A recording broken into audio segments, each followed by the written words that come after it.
আল্লাহ ডাকতে আবার সাহাবী শুনিয়া নাও, একবার দুইবার তিনবার বুঝি না, যেই বলবার মায়ের দিকে নজরে তাকাবে আল্লাহ তাআলা তার আমল নামায় ওই বলতে হবে সওয়াব দান করবে। মুসলমান আল্লাহর গোলাম, আল্লাহর পয়গম্বর সাহাবীদের কথা শোনার পরে ডাকতে আবার সাহাবীরা শুনিয়া নাও, যাও তোমরা কিছু কাঠ করে জোগাড় করে নিয়ে আসো, শুকনা কাঠ। ও আল্লাহর পয়গম্বর, কাঠ দিয়া কি করবেন? এইবার মায়ের সামনে আল্লাহর পয়গম্বর ডাক দিয়া বলেন, আলকামারে দুনিয়ার জমিনে আমি আগুন দিয়া জ্বালায়া দিব, কি দিয়া জ্বালায়া দিব। যখন আলকামার ব্যাপারে আল্লাহর পয়গম্বর এমনটা বললেন, এই ইমানদার মুসলমান আল্লাহর গোলাম, মায়ের মন কেমন মন?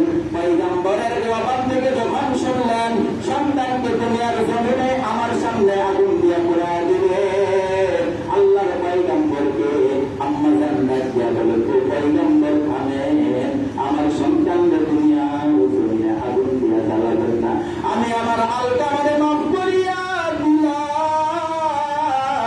এই কথা বলার সঙ্গে সঙ্গে আলকামার জবান দিয়া বের হলো, লা ইলাহা ইল্লাল্লাহু মুহাম্মাদুর রাসূলুল্লাহ। এর সন্তান এই জন্যই বলি, মারে কেমনে তুমি কষ্ট দাও। এর ইমানদারি মুসলমান আল্লাহর গোলাম, বাংলার জমিনে এমন কপাল পুরো মুসলমান সন্তান আছে, যে সন্তান নিজের বৃদ্ধ মা বাবাকে বৃদ্ধাশ্রমে রেখে আসে, কথা বলেন ঠিক কিনা? এর ইমানদারি মুসলমান আল্লাহর গোলাম, বৃদ্ধাশ্রমে যায় যদি জিজ্ঞাসা করা হয়, ও মা আপনার সন্তান কি নাই? মা দুইটা চোখের পানি ছেড়ে দিয়ে ডাকতে বলেন, ও বাবা, দুনিয়ার জমিনে আমার সন্তান আছে, আমার সন্তান বড় ডাক্তার, আমার সন্তান বড় ব্যারিস্টার, আমার সন্তান উকিল মোক্তার, আমার সন্তান ম্যাজিস্ট্রেট, তাহলে আপনি কেন বৃদ্ধাশ্রমে? মা দুইটা চোখের পানি ছেড়ে দিয়ে ডাকতে বলেন, সন্তান আমি আমার স্বামী মূর্খ মানুষ, আমার সন্তানের বন্ধুরা শিক্ষিত মানুষ, যখন তারা বাসায় আসে আমরা মূর্খ মা বাবার দেখা তারা লজ্জা পায়, এই জন্য আজকে ভাই বন্ধুরা আমাদেরকে বৃদ্ধাশ্রমে রেখেছে, এমন করে কি করে না? এর ইমানদারি মুসলমান আল্লাহর গোলাম, এই জন্য আল্লাহ তাআলা ডাকতে বলেন, ওয়ালা তাকুল্লাহুমা তানহারহুমা। আল্লাহ তাআলা ডাকতে বলতেছেন, তোমার মা বাবাকে ধমক দেওয়া কথা বলো না সন্তান। এই জন্য ধমক দেওয়া কথা বলা যাবে নাকি? তুমি কি জানো মায়ের দোয়া কেমন কাজে আসে?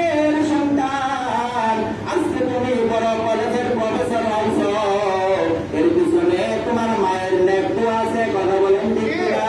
এই ইমানদারি মুসলমান আল্লাহর গোলাম, আজকে তুমি দেশের ভিতরে নেতৃত্ব দাও, এই নেতৃত্ব দেওয়ার পিছনে মায়ের নেক দোয়া আছে না নাই?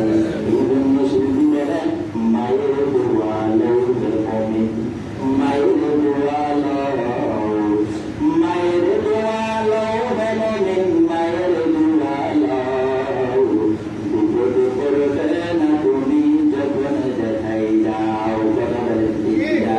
এ মায়ের দোয়া নিয়ে যদি সন্তান ঘর থেকে বের হয়ে যায়, আল্লাহ তাআলা নিজ কুদরতে হাতে ওই সন্তানকে হেফাজত করে, বলেন না সুবহানাল্লাহ।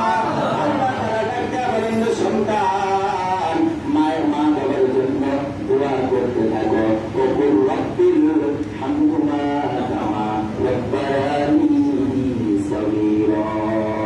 ও আল্লাহ, দুনিয়ার জমিনের মধ্যে আমার মা আমার বাবা যেমনি করে আমাকে লালন পালন করেছে, ও আল্লাহ, কবরের মধ্যে তুমি আমার মা বাবাকে ঠিক ওই রকম সুখ শান্তির ভিতরে রাখো, বলেন না সুবহানাল্লাহ। দোয়া করতে বলছেন কে? মা বাবার জন্য দোয়া করবি সন্তান। কেন মা বাবার জন্য দোয়া করবা না রে সন্তান? তোমার পেটে নিয়ে মা 10টা মাস কত কষ্ট করেছে, কথা বলেন ঠিক কিনা?